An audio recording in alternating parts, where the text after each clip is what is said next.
Hello guys, ഞാൻ ഉള്ളത് ഹൈവേയിലാണ്. ഇവിടെ നിന്ന് 2 കിലോമീറ്റർ അകത്തോട്ട് പോയാൽ കോവളം ബീച്ചായി. അങ്ങനെ നേരെ നടക്കലായി 2 കിലോമീറ്ററോളം നടക്കണം.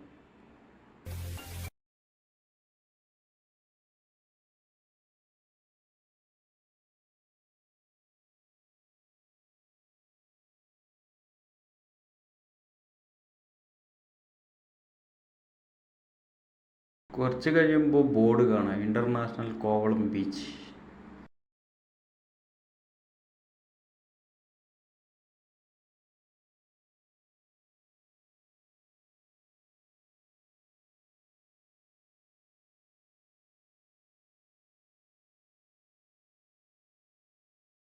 അങ്ങനെ നടന്ന് നടന്ന് ഏകദേശം എത്താറായി.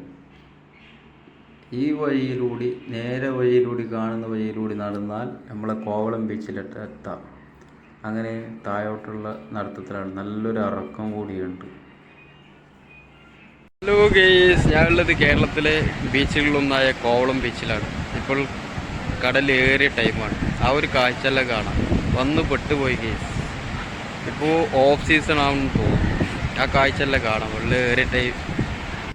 ഇവിടെ നിന്ന് മുമ്പിൽ കാണുന്നത് കടലാണ്. ഇവിടെ നിന്നുള്ള ചുറ്റു കാഴ്ചകൾ ഇതാണ് ഗെയ്സ്. കടലാണ്. തണുത്ത കാറ്റൊക്കെ ഉണ്ട്. പാർക്കിംഗ് ഏരിയ ഒക്കെ കാണാം. ഈ ഭാഗത്ത് ഒരുപാട് മുമ്പോട്ട് പോകാനുണ്ട്. ഒരുപാട് കാഴ്ചകളൊക്കെ കാണാം.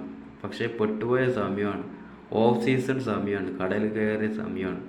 അപ്പോൾ കടലിൻ്റെ അടുത്തൊന്ന് പോയി നോക്കുക എന്താണ് അവസ്ഥയാണ്. ഇവിടെ നിന്ന് തന്നെ ആൾക്കാർ പറയുന്നുണ്ട് കടൽ കയറിയ ടൈമാണ്, ഓഫ് സീസൺ ടൈമാണെന്നൊക്കെ. ഇറങ്ങാൻ പറ്റൂല, അപകടമായ സ്ഥലം ഇപ്പോൾ ഇവിടെ നിന്ന് എത്തുമ്പോൾ തന്നെ കാണാം, റോപ്പൊക്കെ കെട്ടി വെച്ച് കാണാം ഗീസ്.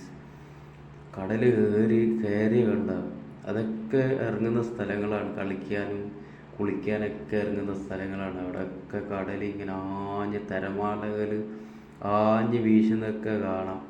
ഇവിടെ ബോർഡൊക്കെ ഉണ്ട്, ഡേഞ്ചർ ഏരിയ, ഈ ടൈമിൽ ഇറങ്ങാൻ പാടില്ല ഒക്കെ കാണാം. കടലിൻ്റെ കാഴ്ചകളൊക്കെ കാണാം. അപ്പുറം ഒരു ദ്വീപുണ്ട്. അത് കുറച്ച് കഴിഞ്ഞിട്ട് മുമ്പോട്ട് അങ്ങോട്ട് പോകണം. കടൽ മുകളിലോട്ട് അടിക്കുന്നുണ്ട്. അത്രത്തോളം തിരമാലകൾക്ക് ശക്തിയുണ്ട്. ഈ ഭാഗത്തൊക്കെ കണ്ട കയറ് കെട്ടിയിട്ടുണ്ട് എല്ലാ ഭാഗത്തും. ആ കരഭാഗമാണ്. എങ്കിൽ തിരമാല കയറി വരുന്നത് കാണാം. നല്ല ശക്തിയുണ്ട് തിരമാലകൾക്ക്. ഇവിടെ നല്ല ദൃശ്യമാണ് കാണുന്നത് ഗൈസ്. ഈ ഭാഗത്തൊക്കെ ഇതൊക്കെ കെട്ടിവെച്ച ഈ ഭാഗത്തൊക്കെ അടിച്ച് തിരമാലകൾ അടിക്കുന്നതൊക്കെ കാണാം. അങ്ങനെ മുമ്പോട്ട് നടത്തത്തിലാണ് ഗൈസ്. ഇവിടെ ബോർഡ് ഇതാണ്, ഡേഞ്ചർ ഏരിയ എന്നിടത്താണ് ബോർഡ്. റോപ്പ് കെട്ടി വെച്ചത് കാണാം. അപ്പുറം ദ്വീപൊക്കെ കാണാം. ആ ഭാഗത്തേക്ക് നടന്നു കഴിഞ്ഞാൽ ലൈറ്റ് ഹൗസ് ഉള്ള ഭാഗം ആ ഭാഗത്തേക്കാണ്. അപ്പോൾ അങ്ങോട്ടേക്കുള്ള നടത്തത്തിലാണ് ഗൈസ്, നേരെ നടത്തത്തിലാണ്. ലെഫ്റ്റ് സൈഡ് മൊത്തം ഹോട്ടലുകളും റെസ്റ്റോറൻറ്റുകളൊക്കെയാണ്, ലോഡ്ജുകളും ഒക്കെയാണ്. ഇപ്പോൾ ഓഫ് സീസൺ ആയതുകൊണ്ട് ആൾക്കാരെല്ലാം കുറവാണ്. ആൾക്കാരൊന്നുമില്ല. ഓഫ് സീസൺ ടൈമിലൊക്കെ ഇവിടെ ആൾക്കാരായിരിക്കും, ബഹളങ്ങളായിരിക്കും. വിദേശികളും സ്വദേശികളൊക്കെ ഉണ്ടാവും. നല്ല നല്ല ലോഡ്ജുകളാണ് ഇവിടെ ഉള്ളത്. അപ്പോൾ മുമ്പോട്ടുള്ള നടത്തത്തിലാണ് ഗൈസ്. ആ ഭാഗത്തേക്ക് എത്തണം. കുറച്ച് മുമ്പോട്ട് നടക്കുമ്പോൾ വള്ളം കാണാം. വലകളൊക്കെ ഇവിടെ വെച്ചിട്ട് കാണാം. ഇത് ഇവിടെ വെച്ചത് എന്ത് എനിക്കറിയില്ല, കാരണമൊന്നും അറിയില്ല. ചിലപ്പോൾ ഓഫ് സീസൺ ആയതുകൊണ്ട് ഇവിടെ നിർത്തി വെച്ചതായിരിക്കും അവിടെ. അങ്ങനെ മുമ്പോട്ട് നടത്തത്തിലാണ് ഗൈസ്. കടൽ ഇവിടെ ഇങ്ങനെ കയറി വരുന്നതൊക്കെ കാണാം. അങ്ങനെ നേരത്തെ കണ്ട ആ ദ്വീപ് പോലുള്ള സ്ഥലമുണ്ട്, അവിടെ അങ്ങനെ പ്രവേശനമില്ല. ഇവിടെ എത്തിയാൽ ലൈഫ് ഗാർഡൊക്കെ ഉണ്ട്. സുരക്ഷയ്ക്ക് വേണ്ടി ലൈഫ് ഗാർഡൊക്കെ ഇവിടെ കാണാം. അപ്പുറം ലൈറ്റ് ഹൗസൊക്കെ കാണാം. ആ ഭാഗത്തേക്ക് പോകണം. ഇവിടെ അതേപോലെ സുരക്ഷയാണ്. റോപ്പൊക്കെ കെട്ടി വെച്ചിട്ടുണ്ട്. ഈ ഭാഗത്തൊന്നും ആളില്ല. ആ ഭാഗത്തൊക്കെ കുളിക്കുന്ന സ്ഥലങ്ങളാണ്. ഓഫ് സീസൺ ആയതുകൊണ്ട് ഓഫ് പോലെയാണ്. ബോർഡും അതേപോലെ ഡേഞ്ചർ ഏരിയ ആണ്, ആ ഭാഗത്തേക്ക് പോകാൻ പാടില്ല ഒക്കെ ബോർഡുകളൊക്കെ കാണാം ഗൈസ്. കടലിൻ്റെ ഭംഗി കണ്ട, കടൽത്തിരമാല അടിച്ചു കയറുന്ന ഭംഗിയൊക്കെ കാണാൻ നല്ല രസമുണ്ട്. പക്ഷേ അങ്ങോട്ട് കയറിയാൽ അപകടം പറ്റുമെന്ന് കരുതി ഞാൻ കയറിയില്ല. പിന്നെ ലൈറ്റ് ഹൗസിൻ്റെ ഭാഗത്തേക്ക് പോകും, അങ്ങോട്ട് പോക്കായി. മുമ്പോട്ട് നേരെ പോയ ലൈറ്റ് ഹൗസിലേക്കുള്ള വഴിയാണ്. ആൾക്കാരൊന്നുമില്ല, ഓഫ് സീസണല്ലേ. അപ്പോൾ റൈറ്റ് സൈഡ് കടൽ, ലെഫ്റ്റ് സൈഡ് കടകളാണ്, കടകളും റൂംസും ഒക്കെ കാണാം. ഈ കടയിൽ കണ്ട കുളിക്കാൻ ആവശ്യമായ ജെൻസിനാവശ്യമായ ഷോർട്സ്, ഷർട്ട് ഒക്കെ കാണാം. ലേഡീസിന് ആവശ്യമായ അതൊക്കെ കാണാം. എന്നിട്ട് ഇതൊക്കെ കണ്ട് മുന്നോട്ട് യാത്രയിലാണ് ഗെയ്സ്. ലെഫ്റ്റ് സൈഡ് കടൽ കാണാം, വള്ളങ്ങളൊക്കെ നിർത്തി വെച്ചിട്ടെല്ലാം കാണാം. കാരണം എന്താ അറിയില്ല, ഇൻ്റർനാഷണൽ ബീച്ചാണ്, കോവളം ബീച്ചാണ്. പക്ഷേ എന്തെങ്കിലും കാരണം കൊണ്ട് നിർത്തിയതായിരിക്കാം.